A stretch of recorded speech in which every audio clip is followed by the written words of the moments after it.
Bienvenidos a otro video. Hoy vamos a abordar el libro de Sobre la felicidad de Séneca. No olvides suscribirte y dejar tu comentario sobre qué otro libro te gustaría. Sin más, vamos al video. Capítulo 1. La opinión común y el acierto. Todos los hombres quieren vivir felices, pero al ir a descubrir lo que hace feliz la vida, van con incertidumbre, y no es fácil conseguir la felicidad en la vida, ya que se aleja uno tanto más de ella cuanto más se la busque. Si nos hemos equivocado de camino o si éste lleva en sentido contrario, la misma velocidad aumenta la distancia. Hay que determinar, pues, primero lo que apetecemos, luego se ha de considerar por dónde podemos avanzar hacia ello más rápidamente, y veremos por el camino, siempre que sea el bueno, cuánto se adelanta cada día y cuánto nos acercamos a aquello que nos impulsa un deseo natural. Mientras cerremos de acá para allá sin seguir a otro guía, que los rumores y los clamores discordantes que nos llaman hacia distintos lugares, se consumirá entre errores nuestra corta vida. Pero aquí el camino más frecuentado y más famoso es el que más engaña.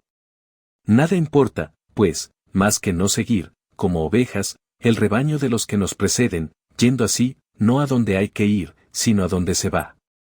Y ciertamente nada nos envuelve en mayores males que acomodarnos al rumor. Sin embargo, lo que ocurre en una gran catástrofe colectiva, cuando la gente misma se aplasta, nadie cae sin arrastrar a otro, y los primeros son la perdición de los que siguen. Capítulo 2. Razón y opinión. Cuando se trata de la vida feliz, no es propio que responder, esta parte parece ser la mayor, pues por eso mismo es la peor. Busquemos qué es lo mejor, no lo más acostumbrado, y lo que nos ponga en posesión de una felicidad eterna, no lo que apruebe el vulgo, pésimo intérprete de la verdad. Y llamo vulgo tanto a los que visten bien como a los que llevan coronas, pues no miro el color de los vestidos con que se adornan los cuerpos, no me fío de los ojos para conocer al hombre, tengo una luz mejor y más cierta para discernir lo verdadero y lo falso, el bien del espíritu, el espíritu lo ha de hallar. ¿Por qué no buscar más bien algo bueno realmente, para sentirlo, no para mostrarlo? Esas cosas que se contemplan, ante las que se detienen las personas, que uno señala a otro con asombro, por fuera brillan, por dentro son deplorables. Capítulo 3. La felicidad verdadera. Busquemos algo bueno, no en apariencia, sino sólido y duradero, y más hermoso por sus partes escondidas, descubrámoslo. No está lejos, se encontrará, solo hace falta saber hacia dónde extender la mano, más pasamos, como en tinieblas, al lado de las cosas, tropezando con las mismas que deseamos. La vida feliz es, por tanto, la que está conforme con su naturaleza, lo cual no puede suceder más que si, primero, el alma está sana y en constante posesión de su salud, en segundo lugar, si es enérgica y ardiente, magnánima y paciente, adaptable a las circunstancias, cuidadosa sin angustia de su cuerpo y de lo que le pertenece, atenta a las demás cosas que sirven para la vida, sin admirarse de ninguna, si usa de los dones de la fortuna, sin ser esclava de ellos. Comprendes, aunque no lo añadiera, que de ello nace una constante tranquilidad y libertad, una vez alejadas las cosas que nos irritan o nos aterran, pues en lugar de los placeres y de esos goces mezquinos y frágiles, dañosos aún en el mismo desorden, nos viene una gran alegría inquebrantable y constante, y al mismo tiempo la paz y la armonía del alma, y la magnanimidad con la dulzura, pues toda ferocidad procede de debilidad. Capítulo 4. Definiciones del sumo bien. El bien, tal como lo concebimos nosotros, puede también definirse de otras maneras, es decir, puede comprenderse en el mismo sentido, pero no en los mismos términos. Por lo tanto, si digo, el sumo bien es un alma que desprecia las cosas azarosas y se complace en la virtud, o bien una fuerza de ánimo invencible, con experiencia de las cosas serenas en la acción, llena de humanidad y de solicitud por los que nos rodean. Se puede también definir diciendo que el hombre feliz es aquel para quien nada es bueno ni malo, sino un alma buena o mala, que practica el bien, que se contenta con la virtud, que no se deja ni elevar ni abatir por la fortuna, que no conoce bien mayor que el que puede darse a sí mismo, para quien el verdadero placer será el desprecio de los placeres. Puedes, si gustas de digresiones, presentar la misma cosa en uno u otro aspecto, sin alterar su significación. A este principio así fundado tiene que seguir quiera o no, una alegría constante y un gozo profundo que viene desde lo hondo, pues se alegra de lo suyo propio y no desea bienes mayores que los privados. ¿Por qué no han de compensar bien estas cosas los movimientos mezquinos, frívolos e inconstantes de nuestro cuerpo flaco? El día que lo domine el placer, lo dominará también el dolor. Capítulo 5. La libertad del sabio. ¿Ves, pues, qué mala y funesta servidumbre tendrá que sufrir aquel a quien poseerán alternativamente los placeres y los dolores, los dominios más caprichosos y arrebatados? Hay que encontrar, por tanto, una salida hacia la libertad. Esta libertad no la da más que la indiferencia por la fortuna, entonces nacerá ese inestimable bien, la calma del espíritu puesto en seguro y la elevación, y, desechados todos los terrores, del conocimiento de la verdad surgirá un gozo grande e inmutable, y la afabilidad y efusión del ánimo, con los cuales se deleitará, no como bienes, sino como frutos de su propio bien. Pues, por lo que se refiere al placer, aun cuando se difunda por todas partes en torno nuestro, y se insinúe por todas las vías y halague el ánimo con sus caricias y acumule unas tras otras para seducirnos total o parcialmente, ¿qué mortal a quien le quede algún vestigio de ser hombre querría sentir su cosquilleo día y noche y abandonar el alma para consagrarse al cuerpo? Capítulo 6. Placer y felicidad. Pero también el alma, se dice, tendrá sus placeres. Y sin cordura nadie es feliz, ni es cuerdo aquel a quien le apetecen cosas dañosas como si fueran las mejores. Es feliz, por tanto, el que tiene un juicio recto, es feliz el que está contento con las circunstancias presentes, sean las que quieran, y es amigo de lo que tiene. Es feliz aquel para quien la razón es quien da valor a todas las cosas de su vida. Por eso, se niega que se pueda separar el placer de la virtud, y dicen que nadie puede vivir honestamente sin gozo, ni gozosamente sin vivir también con honestidad. Sin duda porque el principio de los bienes reside siempre en la virtud, y también nacen de sus raíces las cosas que se aman y apetecen. Pero si fueran inseparables, no veríamos algunas cosas agradables pero no honestas, y otras, en cambio, virtuosísimas pero ingratas, y que se han de realizar entre dolores. Capítulo 7. Oposición de la virtud y el placer. Añade ahora que el placer sobreviene incluso a la vida más infame, pero que la virtud no admite una mala vida, y algunos no son infelices por falta de placer, sino por el placer mismo, lo cual no ocurriría si a la virtud se mezclase el deleite, del que a menudo carece la virtud, pero que nunca necesita. ¿Por qué querer reunir cosas distintas y aún contrarias? La virtud es algo elevado, excelso y regio, invencible e infatigable. El placer es algo bajo, servil, flaco y mezquino, cuyo asiento y domicilio son los lupanares y las tabernas. Encontrarás la virtud en el templo, en el foro. Al placer, casi siempre escondido en busca de tinieblas, cerca de los baños y estufas, y de los lugares que temen a la policía, blando, sin frío, húmedo de vino y de perfumes, pálido y cubierto de afeites y lleno de ungüentos. Capítulo 8. Vivir según la naturaleza. Por esto los antiguos recomendaron seguir la vida mejor, no la más agradable, de modo que el placer no sea el guía, sino el compañero de la voluntad recta y buena. Pues es la naturaleza quien tiene que guiarnos, la razón la observa y la consulta. Es lo mismo, por tanto, vivir felizmente o según la naturaleza. Si conservamos con cuidado y sin temor nuestros dotes corporales y nuestras aptitudes naturales, como bienes fugaces y dados para un día, si no sufrimos su servidumbre y no nos dominan las cosas externas. El hombre no se deja corromper ni dominar por las cosas exteriores y solo se admira a sí mismo, que confíe en su ánimo y esté preparado a cualquier fortuna, que sea artífice de su vida. Se comprende, sin que necesite añadirlo, que un hombre tal será sereno y ordenado, y hará todo con grandeza y afabilidad. La verdadera razón estará inserta en los sentidos y tomará allí su punto de partida, pues no tiene otra cosa donde apoyarse para lanzarse hacia la verdad y volver a sí misma. Por tanto, puedes declarar resueltamente que el sumo bien es la concordia del alma, pues las virtudes deberán estar allí donde estén la armonía y la unidad, son los vicios los que discrepan. Capítulo 9. El placer sobrevenido. Pero, se dice, solo practicas la virtud porque esperas de ella algún placer. En primer lugar, si la virtud ha de proporcionar placer, no se la busca por él, pues no lo proporciona sino por añadidura, y no se esfuerza por conseguirlo, sino que su esfuerzo, aunque tienda a otra cosa, lo alcanzará también.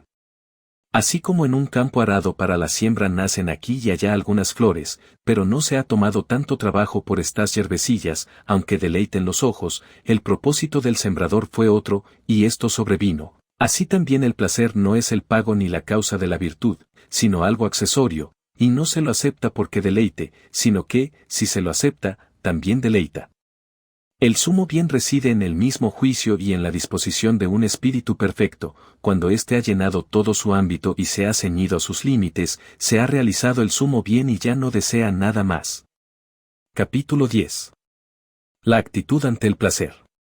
Yo niego que nadie pueda vivir agradablemente si no vive a la vez virtuosamente, lo cual no puede suceder a los mudos animales, ni a los que miden el bien por la comida. Clara y abiertamente declaro que esa vida que llamo agradable no puede existir sin compañía de la virtud. Pero ¿quién ignora que hasta los más tontos están saturados de nuestros placeres, que la maldad abunda en goces, y que el alma no solo sugiere placeres viciosos, sino muchos? Todos los vicios y males para la vida, los disipa la virtud, nos pone sobre aviso y estima los placeres antes de aceptarlos, si algunos aprueba, no los aprecia en mucho, y no goza con su uso, sino con su templanza. Tú abrazas el placer, yo lo reprimo, tú gozas del placer, yo lo uso, tú lo consideras el bien supremo, yo ni siquiera un bien, tú haces todo por el placer, yo nada. Capítulo 11. Impotencia de la sabiduría epicúrea. Cuando digo que no hago nada por el placer, hablo del verdadero sabio, al cual solamente lo concedes.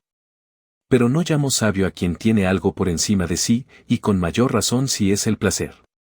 Pues, dominado por éste, ¿cómo hará frente al trabajo y al peligro, a la pobreza y a tantas amenazas que rugen en torno de la vida humana? ¿Cómo soportará la visión de la muerte y del dolor, el estrépito del mundo y tantos enemigos, vencido por tan blando adversario? Todo lo que el placer le aconseje, lo hará.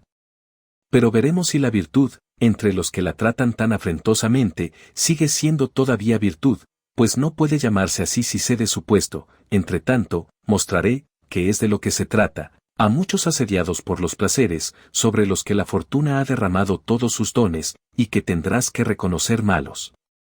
Capítulo 12. El peligro del epicureísmo.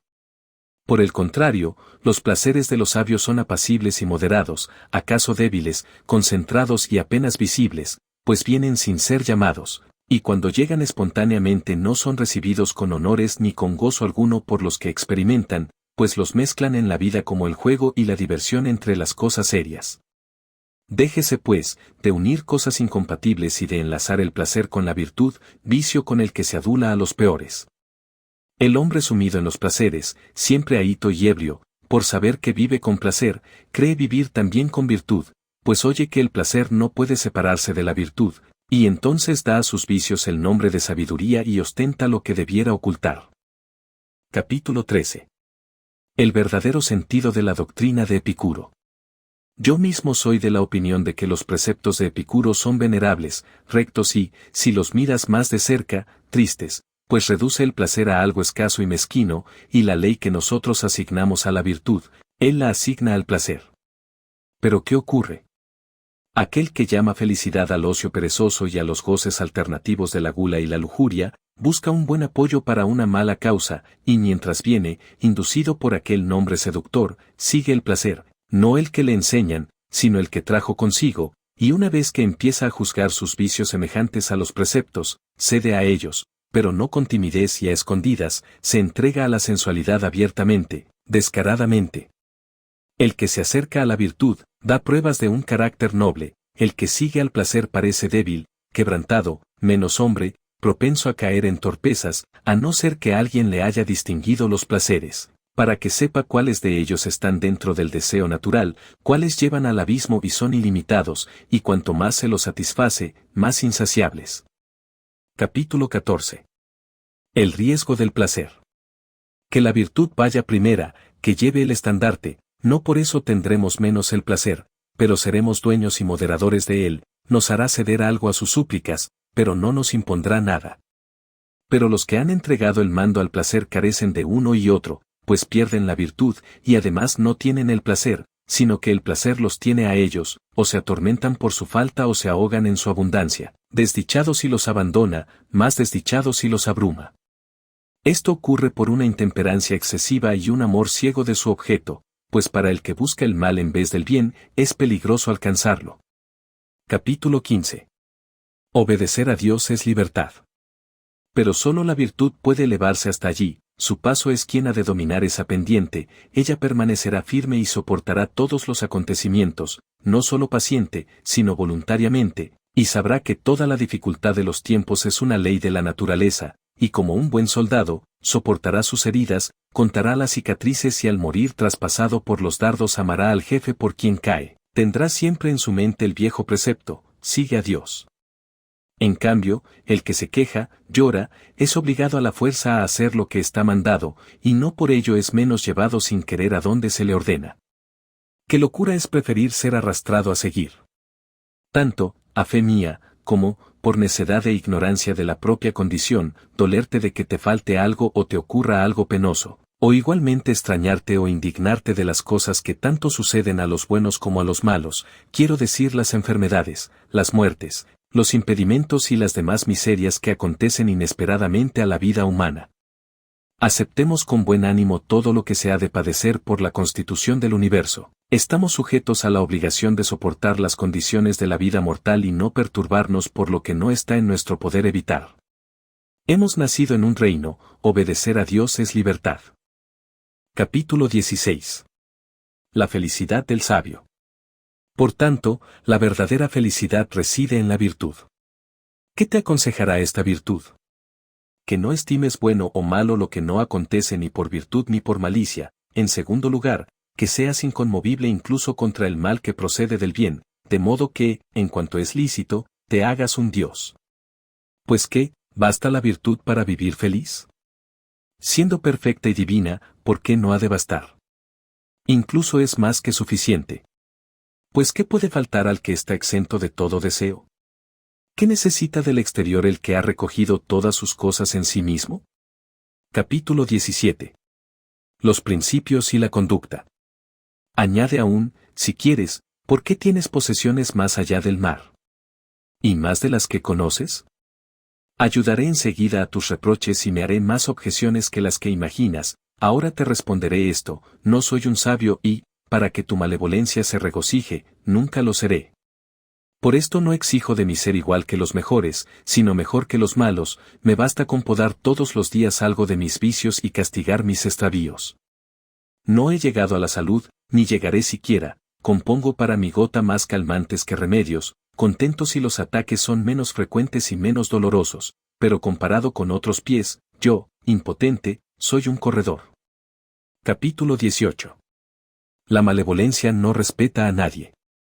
Hablo de la virtud, no de mí, y cuando clamo contra los vicios, lo hago en primer lugar contra los míos, cuando pueda, viviré como es debido. Y esa malignidad empapada de veneno no me apartará de los mejores, ni siquiera ese veneno con el que ponen a los demás y nos hace daño me impedirá perseverar en alabar, no la vida que llevo, sino la que sé que debe llevarse, y que adore la virtud y la siga a rastras desde gran distancia. Capítulo 19. La envidia, origen de la maledicencia. Pues si los que siguen la virtud son avaros, libidinosos y ambiciosos, ¿qué somos nosotros, que odiamos hasta el nombre mismo de la virtud? Negamos que ninguno cumpla con lo que dice, ni viva según el modelo de sus palabras. ¿Qué hay de extraño en ello, puesto que dicen cosas enérgicas, grandes, que superan todas las tempestades humanas, puesto que se esfuerzan por arrancarse de esas cruces en que cada uno de nosotros hunde sus propios clavos? Pero los condenados al suplicio están suspendidos cada uno de un solo poste, los que se atormentan a sí mismos están distendidos por tantas cruces como deseos, y maldiciones, son ingeniosos para injuriar a los demás. Creería por eso que están exentos de aquellos males, si no fuera porque algunos escupen desde el patíbulo a los espectadores. Capítulo 20. El valor del esfuerzo filosófico. Por lo pronto, no hay que despreciar las buenas palabras y los corazones de buenos pensamientos. El cultivo de los estudios saludables, a una parte de su resultado, es loable. ¿Es extraño que no lleguen a la cima los que escalan pendientes escarpadas? Pero, si eres hombre, admira, aun cuando caigan, a los que se esfuerzan por alcanzar las cosas grandes. Cuanto tenga, ni lo guardaré con avaricia ni lo derrocharé pródigamente, nada creeré poseer mejor que lo que haya dado bien, no mediré los beneficios por su número ni por su peso, ni por otra estimación que la del que los reciba. Y cuando la naturaleza reclame mi espíritu o mi razón lo despida, me iré con el testimonio de haber amado la conciencia recta y las buenas inclinaciones, sin haber mermado la libertad de nadie, y menos la mía. El que se proponga, quiera, intente hacer esto, se acercará a los dioses, y aun cuando no lo haya conseguido, ha caído, sin embargo, después de haber osado grandes cosas. Capítulo 21. Las preferencias del sabio.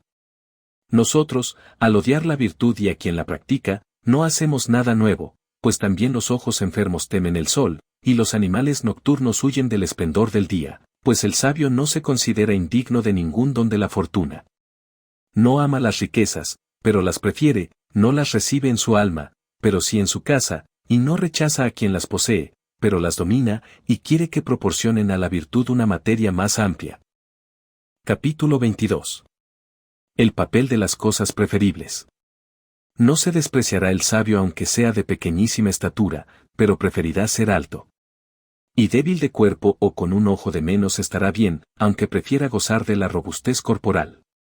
Soportará la mala salud, la deseará buena. A algunas riquezas de ellas se hace algún honor, a otras, mucho. Y no hay que engañarse, entre las preferibles están las riquezas.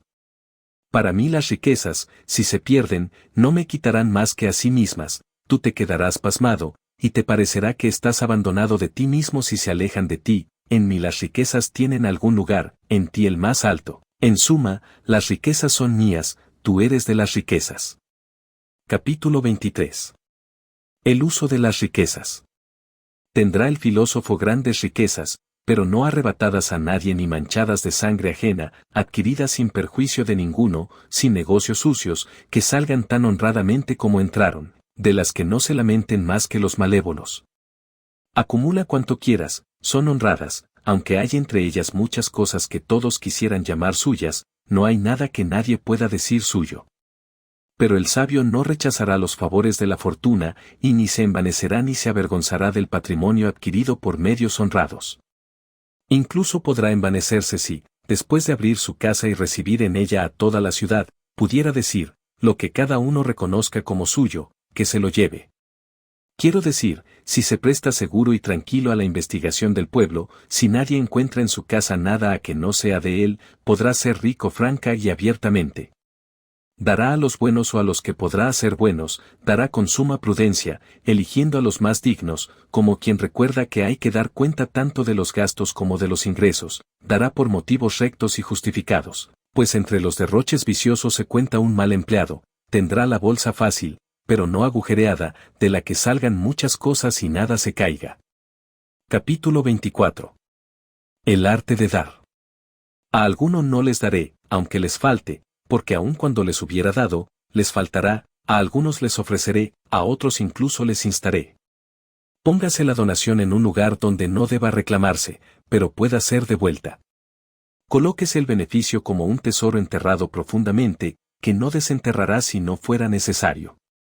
En el sabio, nunca recae sobre personas viciosas ni indignas, y nunca vaga tan fatigada que no se derrame abundantemente siempre que encuentre a alguien digno. Niego que las riquezas sean un bien, pues si lo fuesen, harían hombres buenos. Ahora bien, como lo que se encuentra entre los malos no puede llamarse un bien, les niego ese nombre. Por lo demás, concedo que han de tenerse, que son útiles y proporcionan grandes comodidades a la vida. Capítulo 25. El apego a las riquezas. Ponme en la casa más opulenta, ponme donde usen profusamente el oro y la plata, no me admiraré por estas cosas, que, aun cuando estén en mi casa, están sin embargo fuera de mí. Cambia en adversidad estos favores del tiempo, que el ánimo sea acosado por todas partes con daños, lutos, acometidas diversas, que ni una sola hora esté sin motivo de queja, no por eso maldeciré ningún día, pues he tomado mis medidas para que ningún día sea nefasto para mí.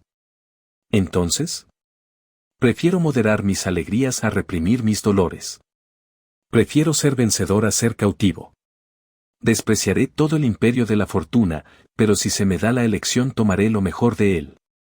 Todo lo que me ocurra resultará bueno, pero prefiero que acontezcan las cosas más fáciles y agradables y menos molestas para el que tiene que habérselas con ellas. Pues no creas que hay ninguna virtud sin trabajo, pero algunas virtudes necesitan estímulos, otras frenos. Capítulo 26. El necio y el sabio.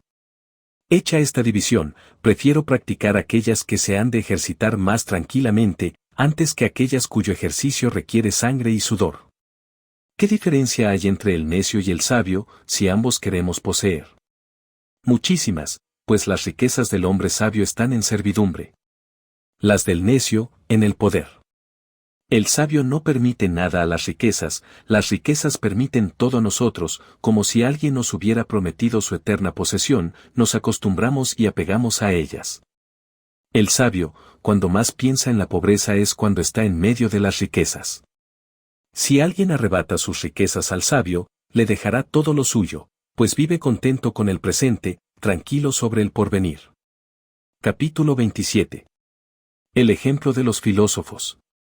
Mi virtud fue realzada por las mismas cosas con que se la atacaba, le conviene ser mostrada y puesta a prueba, nadie comprende lo grande que es mejor que los que han sentido sus fuerzas al combatirla, nadie conoce mejor la dureza del pedernal que los que lo golpean.